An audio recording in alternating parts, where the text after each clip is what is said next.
जिस तरह की भाषा उन्होंने कहा है, इससे सर्वनाश नहीं कुछ हो सकता है देश के प्रधानमंत्री के लिए, और ऐसे प्रधानमंत्री के लिए जो तीसरी बार देश की जनता ने उनको आशीर्वाद दिया प्रधानमंत्री बने।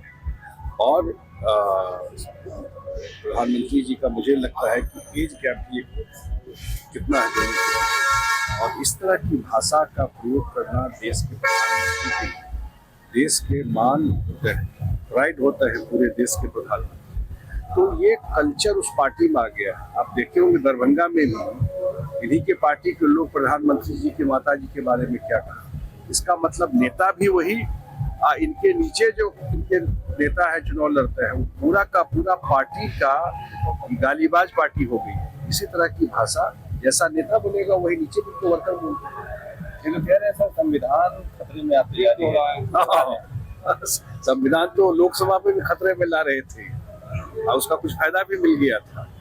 संविधान खतरे में तब आई थी जब इमरजेंसी लेकर आए थे। मोदी जी तो 11 साल से प्रधानमंत्री, 11 साल से प्रधानमंत्री है, तो संविधान को प्रणाम करके ही काम करता है। इनको कुछ नैरेटिव बचा नहीं है, इसलिए सब बोलते रहते हैं। मुकेश सहनी कह रहे हैं कि या तो तेजस्वी यादव हो या राहुल गांधी, किसी को भी यहाँ की जो यात्रा है करने आए हैं, तो उसमें उसके लिए क्या कहेंगे सर?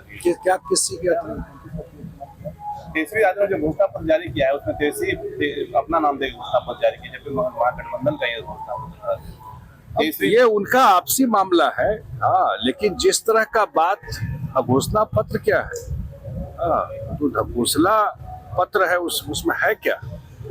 जो पुराना इतिहास जानता है इनके पार्टी का, उसको तो पता है कि अगर झांसे में देना चाहते हैं बिहार की जनता। एक एक चीज देखिए ना, बिहार की जनता, मुझे नहीं लगता है कि इनके घोषणा पत्र पर, इनके बातों पर कहीं विश्वास करती है।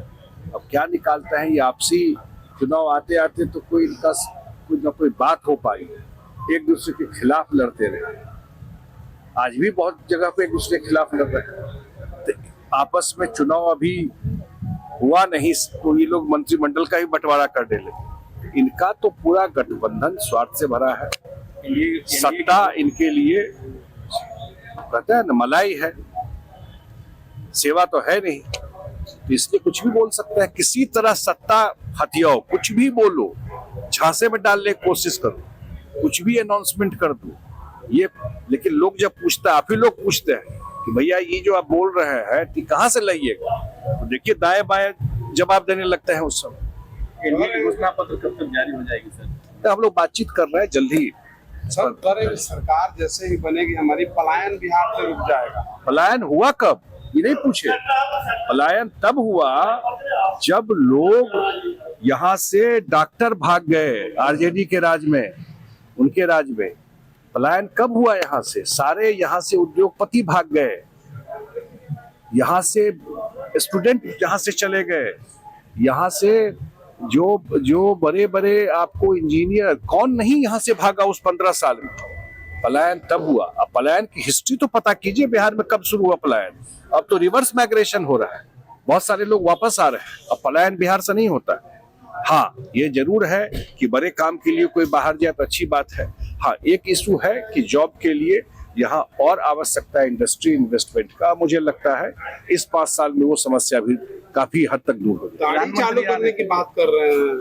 अब यही सब बात करके इसी तक की बात वो करेंगे। नीतीश कुमार जी ने महिलाओं की डिमांड पर ही ये काम किया था। जो महिला है, महिला के डिमांड पर ही बिहार में उन्होंने शराबबंदी लगाई थी। उसका एक बहुत बेहतर असर जमीन पे पड़ा है, गांव में पड़ा है।